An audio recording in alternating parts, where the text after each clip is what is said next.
Grab the duct tape and mentally prepare yourself for yet another mind-expanding knowledge bomb from America's #1 business coach, Clay Clark. That's it. Bombs away.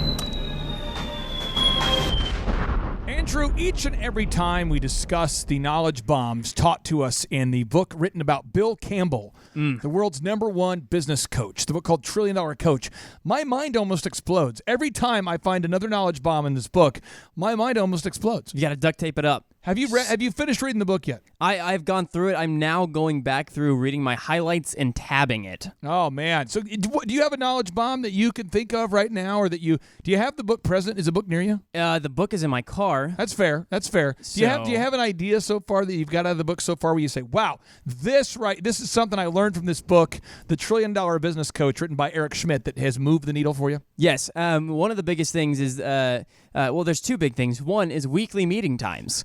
Isn't that crazy? Yeah, it's insane. It's just having the exact same time that you meet with someone every single week, and it's scheduled, it's reoccurring, and it doesn't change. Why is it so efficient to do that, Andrew? You see it in our office. We run our coaching program that way. Why is it so efficient to have a set weekly time? Because if you do not, because the other option, if you do not have a set weekly meeting time, you're constantly going to have 40 different people reaching out and trying to plug in and puzzle piece your calendar with their calendar, and it's the most inefficient thing you can do. Or they each send different cascading emails at different times. Right. Each one with one more thing. Oh, one more thing. Exactly. Then your whole day is spent reading some big thread of email responses.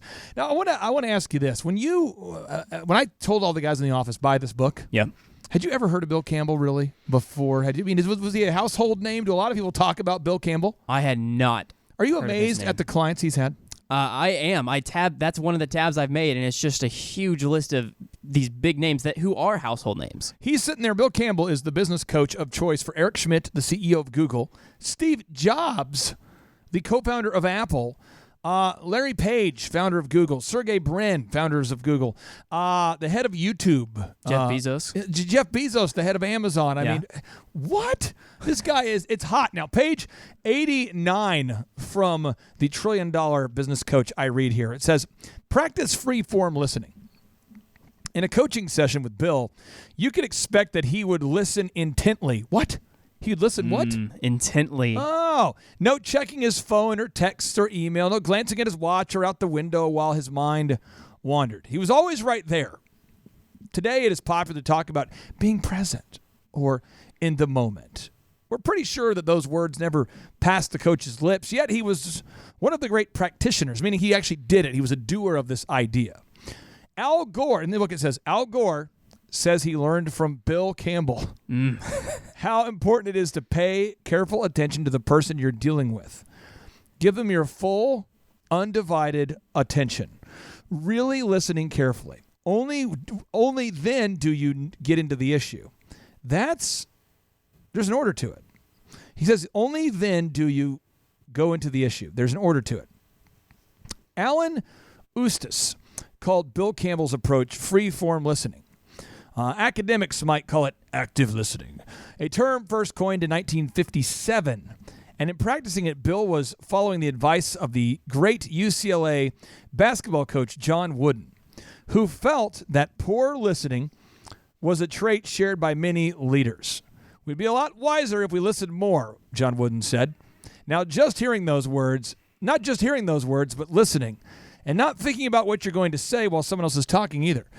Andrew, why is it so important that when you're working with a client that you are 100% focused? It's important so you can be able to break down if they have a question or if they have a problem or if they have a win. It's important to be present with them, and it blows my mind that this football coach is telling Al Gore, and he's not just telling. Actually, he mentions in the book he never says to do this. This was never an action item to actively listen. It was just what he did. And so Al Gore and all these other huge entrepreneurs learned from him based off what he did and not just what he said. Now, this is important to pick up. When you're listening and 100% present, there's a lot to learn here, okay? How much, you've been married for a while now. How long have you been married? A year and a month and a half. Now, let me tell you about something that I know you've never done. Right. But something that I've done. Because you've been married that year, and you could be married 50 years, and you're never going to do what I do. Okay. But this is what I do. Sometimes I'll do something, and I don't know it's something, but it's something, and I get the look. Yep. And you don't know what I'm talking about, but I know what I'm talking about. And when I get the look, then I'm going, well, baby, what happened? And then I get the subsequent look, which is the look of, how do you not know that what you just did was wrong? How do you not know what the look meant? So let me tell you just some recent examples of me doing stupid things in the last year that have caused me to get the look. Got it. One, let's go way back in time. Okay. Let's go back. Let's get back into the past. Let's make it far enough in the past where it's not a big deal. Yeah. Dateline, Saturday. This past Saturday. Driving in the car, and I'm listening to the Patriots podcast. Yep. I'm driving the kids to the cheer tournament. And I feel like my job as a Patriots fan is to know everything about the team headed into the season, because it makes my cheers more sincere. Right. No one wants an insincere cheer. No. When I'm yelling at my screen, and I mean, I've been yelling at my screen since Belichick got there, and we keep winning, so it's working. So all I'm saying is I want to get coached up. I want to know what's going on. Yeah. So I'm hearing about this new receiver named Braxton Berrios that they drafted in the 6th round last year, who's 5'9" and 190 pounds, and he's in the NFL. Wow. And I'm like, small guy. oh gosh, this is my kind of guy. So I'm listening to it, and then my wife's like, hey babe, there's a car over there. You don't run him off the road because the lanes are merging or something. Right. And the guy's, I guess, trying to merge. Yeah. He's trying to merge. I'm just going at my pace. You're just and trucking along. And I'm like, okay. And I said okay because I'm listening to Braxton Berrios. Yeah. I'm listening to him talk about Braxton Berrios, One thing at a time. a guy on the practice squad who might be playing for the Patriots. Yep. And I'm thinking, well, Braxton Berrios. I mean, gosh, I don't even know who he is. I mean, I remember he played at Miami, and I've seen him like one time. I remember him being good last preseason. I wonder why Braxton Berrios isn't. Why don't I know more about this? Am I a terrible fan, Braxton Berrios? And then my wife said it again. It seemed like it was like hours later, but it was probably just seconds later. She said, hey, you're going to run the car off the road. And I'm like, what? She's like, you were going to run him out, right? And I'm like, oof. So I move, but instead of doing the right move, like where you're supposed to like turn in a way or speed up so they can get past you. Yeah. I kind of turned into them almost. Like I was trying to run them off the road almost. Yeah. But I wasn't. My reaction was to turn A little around. oversteer. So I'm like, and then, and then, it's just bad. All I'm saying is then, I guess when I got stressed out of that moment, because it's that moment of like where I'm realizing, oh no, I don't know what they're talking about on the show anymore. Like I have that. Why you're stressed. I mean, that's what I'm thinking. Like, oh no, like I have. I think I might have missed a part. So I'm like, we got to go back to that part. Because I don't know what they're talking about. Now you're scrubbing through while you're... And she's like, you're not even concerned at all that you almost ran someone off the road. You're not, But this is all just nonverbal cues. Right, this is the look. And then, because I'm driving a car, I'm not giving her my 100% attention. So then I finally look over, and I give the 100% attention. Now, at this point, I don't even know where we are in the interview. And I remember the name Michael Bennett was said, and I was like... I think he was a really good defensive player on the Eagles. He's on our team. Oh. And then I look over at her, and when I do, my attention turns away from the steering mechanism. Now, I don't know if you're aware how standard cars work. Right. You got a right foot there. Yep, you got the two right pedals foot. usually. The right foot, you'll control the gas or the brake or whatever, the clutch, whatever. And then you got the steering wheel, 10 and 2. Yep. I think I kept my hands on 10 and 2 while jerking the wheel right and taking my foot off the gas. When you looked, you also turned right. I let go. It's a natural thing for me. When I look, I let go of the gas. Yeah. Thus slowing down the car behind us. Almost like hits us. Because they don't see brake lights. They just you have a heavy vehicle and it slows it down really quickly. And all I'm saying is like and then we got out of the car and she's like, you almost ran someone off the road, babe.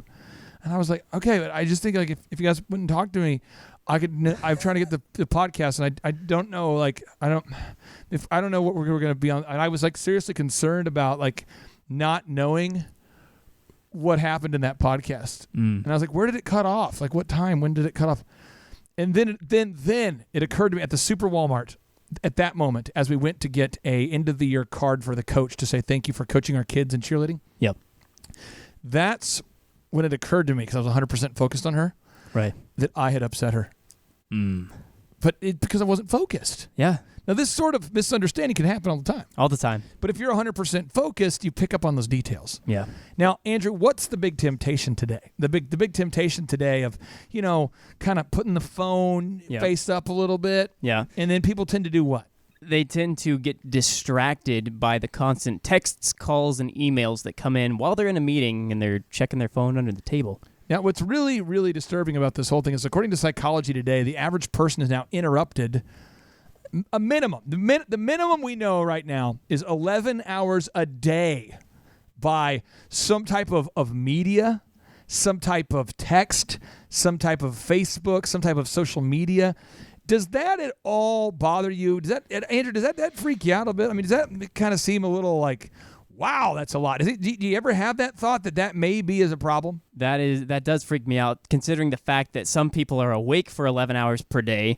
That's like 11 hours is an extremely long amount of time to be bombarded by other people's opinions and thoughts and messages and burning fires.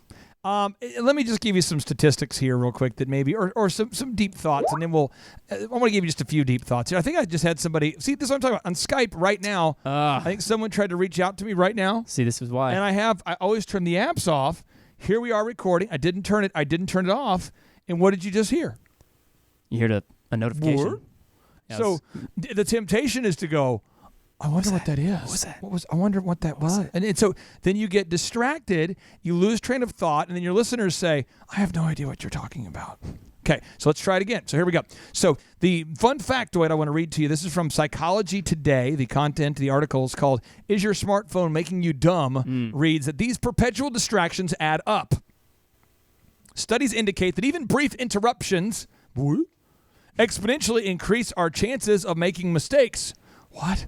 This is because when our attention is diverted, a.k.a. a car's trying to merge, I lose track of where I am mentally in the podcast. We use up valuable cognitive resources reorientating ourselves, going, what were we talking about? Let's reset, right? We use up valuable cognitive resources reorientating ourselves, leaving less mental energy for completing our what? Completing our work. Right. So fun fact, Andrew, read the fun factoid coming to you hot from the good folks at Nielsen. According to the first quarter 2018 Nielsen Total Audience Report, nearly half an adult's day is dedicated to consuming this content. Oh, boy. In fact, American adults spend over 11 hours per day listening to, watching, reading, or generally interacting with media. My friends, my listeners, my good esteemed members of the Thrive Nation, Steve Jobs, the co-founder of Apple, had a coach. And his coach, Bill Campbell, was the coach of Jeff Bezos, the guy who started Amazon. His coach was the guy who started that wonderful company called Google, Larry and Sergey, the guys who started Google. And their coach was the coach who coached Facebook, the leading technology companies. And all of them, this is the CEO of YouTube, they all were required to be 100% focused and not distracted, not glancing down at their phone while Bill Campbell was talking. That is so important that we grasp that knowledge bomb. And now, without any further ado, we like to end each and every show with a boom. Here we go. 3, 2, 1, boom.